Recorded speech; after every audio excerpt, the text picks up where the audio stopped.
नमस्कार, बहुत स्वागत है आपका सुपरफास्ट 100 में। मैं हूं रीनू यादव। नमस्कार, मैं हूं आशीष त्रिपाठी आपके साथ। फटाफट अंदाज में खबरों पर नजर डालें उससे पहले एक बड़ी खबर धार से, जहां भोजशाला सर्वे से जुड़ा एक बड़ा अपडेट मिल रहा है। दरअसल अकलकुइया की दीवार की तरफ गौमुख मिला है। जांच में जुटी एएसआई की टीम उर्दू, अरबी, फारसी में लिखे शिलालेख भी मिले हैं। एक्सपर्ट से जांच कराई जा रही है शिलालेख की। और आप देखिए कि भोजशाला में सर्वे का आज 20वां दिन है और कई चौंकाने वाली जानकारी निकलकर सामने आई। सर्वे के दौरान भोजशाला सर्वे से जुड़ा बड़ा अपडेट है। अकलकुइया की तरफ दीवार पर मिला गौमुख। जांच में जुटी है एएसआई की टीम। भारतीय पुरातत्व विभाग की टीम के साथ हिंदू और मुस्लिम पक्षकारों का होना पारदर्शिता को सुनिश्चित करने के लिए आवश्यक है। और साथ ही साथ अब तक जो तथ्य सामने आए हैं उनमें से सबसे बड़ा अपडेट यह है कि यहां से जो बरामदगी हुई है, जिसमें दीवार पर एक गौमुख का मिलना और साथ ही उर्दू, अरबी, फारसी में लिखे हुए शिलालेखों का मिलना एक बड़ी खबर कही जा सकती है। क्योंकि अब तक जो भी वहां पर स्कैनिंग हुई, कार्बन डेटिंग हुई, खुदाई हुई, उसके बारे में कोई भी डिटेल बाहर नहीं आने दी गई थी। और अब जो जानकारी मिली है उसमें यह पता चल रहा है कि गौमुख वहां से मिला है। और गौमुख का संबंध किससे है ये किसी को बताने की आवश्यकता नहीं है। गौमुख कहां होते हैं या गौमुख की महत्वता किस धर्म में ज्यादा अधिक है, उसके बारे में भी ज्यादा डिटेल में आगे और बेहतर तरीके से रिपोर्ट के माध्यम से स्पष्टीकरण हो सकेगा। उर्दू, अरबी, फारसी जो जुबान है वो राजा भोज के समय में, जब ये भोजशाला बनाए जाने का दावा किया जाता है, उस समय में चलन में हुआ करती थी या फिर इस शिलालेख को बाद में यहां पर लाया गया। इस पर बात करेंगे। हमारे सहयोगी नवीन मेहर हमारे साथ जुड़ गए। नवीन, बड़े अपडेट्स मिल रहे हैं। गौमुख मिला है दीवार पर, उर्दू, अरबी, फारसी में शिलालेख भी मिले हैं, और क्या डिटेल्स मिल पा रही हैं? जी हाँ, बिल्कुल बताना चाहूँगा कि इंदौर हाईकोर्ट के आदेश पर एएसआई की टीम जो है लगातार भोजशाला का सर्वे कर रही है। और सर्वे के तहत जो है एक बड़ा अपडेट ये आया है कि भोजशाला की बाहरी वाली दीवार जो है, मुख्य गेट के पास वाली दीवार जिस ओर अकलकुइया बनी हुई है, उस वाली दीवार पर जो है गौमुख मिला है। और साथ ही भी दूसरी ओर जो है शिलालेख भी यहाँ से प्राप्त हुए हैं और उनको ऊपर जो है उर्दू, अरबी और फारसी भाषा में कुछ लिखा हुआ है। तो इस प्रकार से ये दो चीजें जो है इस सर्वे में जो मिली है और जो ये इसका बड़ा अपडेट बताया जा रहा है। और ऐसा माना जा रहा है कि इसमें और भी चीजें जो है कुछ निकल के सामने आएगी। फिलहाल जो है सर्वे का कार्य अभी जारी है और एएसआई की टीम जो है भोजशाला के अंदर सर्वे में जुटी हुई है। उनके साथ में हिंदू और मुस्लिम पक्षकार के लोग भी शामिल है। वहीं दूसरी ओर यदि हम सुरक्षा की बात करें तो सुरक्षा के लिहाज से भी कड़े इंतजाम यहाँ पर किए गए हैं। ये पूरी भोजशाला को जो है छावनी में तब्दील कर दिया गया है और बड़ी संख्या में पुलिस बल और अन्य सुरक्षा कर्मी जो है भोजशाला के चारों ओर लगाए गए हैं।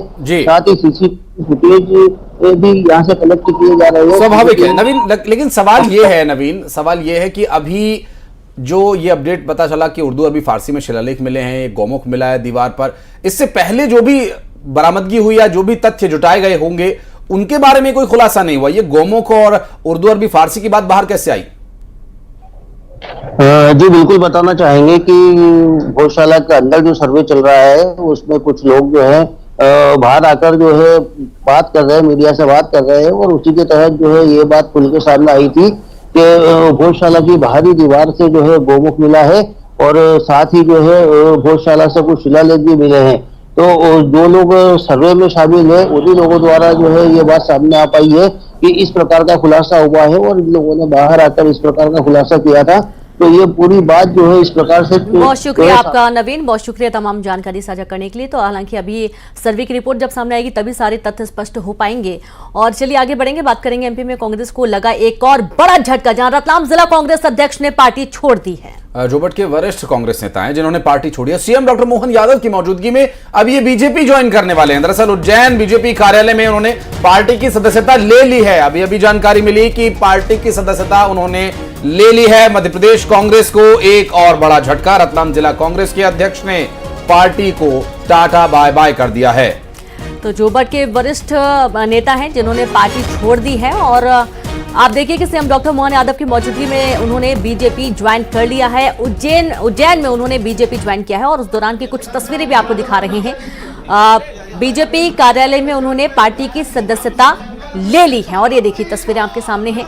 एक बार फिर से कांग्रेस को बड़ा झटका। हालांकि अब तो ये लंबी फहरिस्त तो हो चुकी है, जो कांग्रेस नेता है बीजेपी में शामिल हो चुके हैं। हालांकि कांग्रेस बार बार यही कहती है कि उनको कोई फर्क नहीं पड़ता है, एक मजबूत बिल्डिंग बनाने के लिए न्यू जो होती है उसको समतल करना पड़ता है। लेकिन बड़ा सवाल यह है कि न्यू मजबूत बनाने के लिए भी लोगों की जरूरत होती है।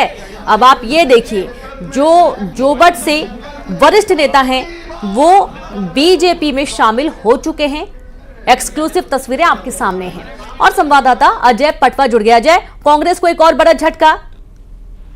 जी देखिए, उज्जैन में जो है मुख्यमंत्री आज मोहन यादव हैं और यहाँ पर भाजपा कार्यालय लोक शक्ति पर यहाँ पर उन्होंने कांग्रेस के जो रतलाम जिला अध्यक्ष है उनको सहजता दिलाई है। वही युवट और अलीराजपुर के कई कांग्रेस के कार्यकर्ता हैं उनको भी यहाँ सहजता दिलाई गई है।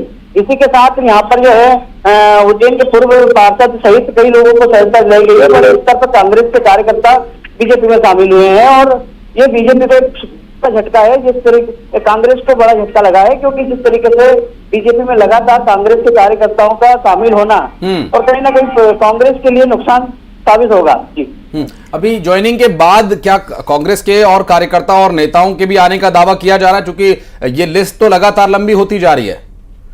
जी देखिए, जिस तरीके से कांग्रेस के कार्यकर्ता लगातार बीजेपी की सदस्यता ग्रहण कर रहे हैं और आगे मंत्री नेताओं का ये कहना है बीजेपी के और भी कई कांग्रेस के ऐसे नेता हैं जो कांग्रेस में उनका मान सम्मान नहीं मिल पा रहा है। उनको जो समय पर जो काफी समय से जो सेवा कर रहे थे कांग्रेस की और उनको जो समय पर पद नहीं मिल पाया, जिसको लेकर कई पार्टी से नाराज चल रहे थे, वो लोग भी जो है जल्दी ही बीजेपी की सदस्यता ग्रहण करेंगे। जी, किसी शर्त पर ये आए हैं बीजेपी में? जी देखिए, मुख्यमंत्री जी ने सख्त कहा है, साफ कहा है कि जिस तरीके से इनकी सदस्यता दी गई है और इनका मान सम्मान पार्टी में बरकरार रहेगा, किसी भी प्रकार की इनके साथ कोई भेदभाव नहीं किया जाएगा। जी बिल्कुल, यानी कि मान सम्मान पार्टी में बरकरार रहेगा। जो मान सम्मान इन्हें कांग्रेस में नहीं मिल पा रहा है, ज्यादातर कांग्रेसी जो नेता रहे हैं वो यही बोल रहे हैं। बहुत शुक्रिया आपका तमाम जानकारी के लिए अजय। और चलिए बढ़ते हैं आगे, अगली खबर अलीराजपुर में, जहां झाबुआ से कांग्रेस विधायक विक्रांत भूरिया पर आदर्श आचार संहिता के उल्लंघन का मामला दर्ज किया गया है। बताया जा रहा है कि अलीराजपुर में एक कार्यक्रम के दौरान विक्रांत भूरिया ने मंत्री नागर सिंह चौहान और उनके परिवार को लेकर एक बयान दिया था और इसको लेकर बीजेपी ने शिकायत की थी। बीजेपी की शिकायत के बाद अलीराजपुर कोतवाली में मामला दर्ज किया गया है। बड़ी खबर है झाबुआ से।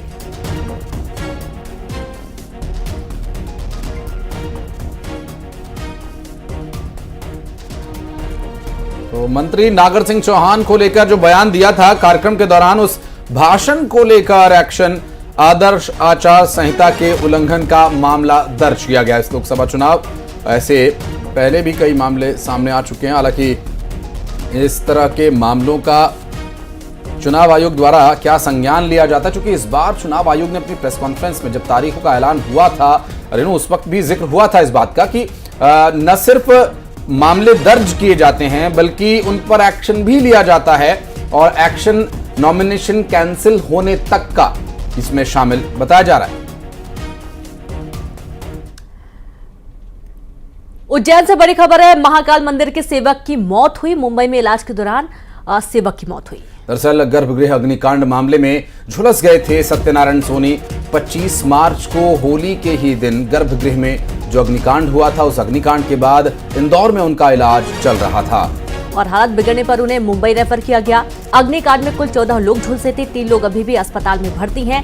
10 लोगों को अस्पताल से छुट्टी मिल चुकी है। लेकिन ये बहुत ही दुखद समाचार कि महाकाल मंदिर के सेवक की मौत हो गई है। मुंबई में इलाज के दौरान उन्होंने दम तोड़ दिया। बुरी तरीके से झुलस गए थे। पहले इंदौर में एडमिट थे, उसके बाद उन्हें स्थिति गंभीर देखते हुए मुंबई रेफर किया गया था।